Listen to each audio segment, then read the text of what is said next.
The black hollow lake पूरी कहानी फिर से।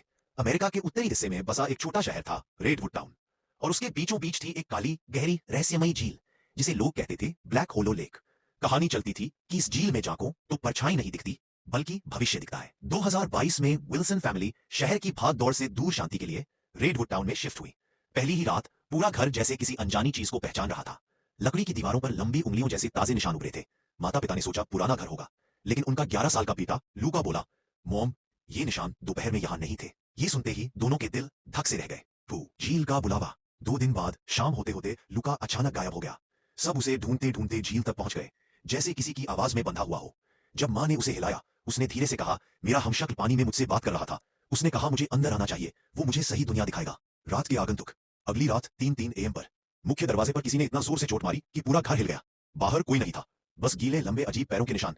आधी रात में खिड़की के बाहर एक लंबा दुबला पतला गीली त्वचा वाला साया धीमे से झुककर भीतर जानता था। उसकी आंखें गहरे पानी जैसी काली, न हिलती न झपकती, और वो हर बार लू की तरफ वाले खिड़की से ही दिखाई देता था। इन्हें अंदर ले जाता था पूरा घर इनके ऊपर। जांच करने पर पता चला कि पिछले 40 वर्षों में 4 परिवार इस झील के पास रहकर गायब हो चुके थे। लोग कहते थे झील जिंदा है और वो उन्हीं को बुलाती है जिनकी आत्मा डर और अकेलेपन में कमजोर हो जाती है। ये 1000 अंतिम रात। एक तूफानी रात। बिजली चली गई, घर की लकड़ी की सीढ़ियां चरमराई, फर्श पर पानी की पतली धार बह रही थी, जैसे झील खुद घर में घुस रही हो। ऊपर से गीले पैरों की आवाज, धप धप धप। विल्सन फैमिली बच्चों को पकड़कर भागे। पीछे से किसी गहरी आवाज ने पुकारा, लूका को वापस दो, उसकी जगह खाली नहीं रह सकती। लेकिन घर खाली होने के बाद भी पड़ोसियों को हर रात आवाजें आती थी, धप धप धप, जैसे कोई दरवाजा पीट कर कह रहा हो, नया लूका बनाना है।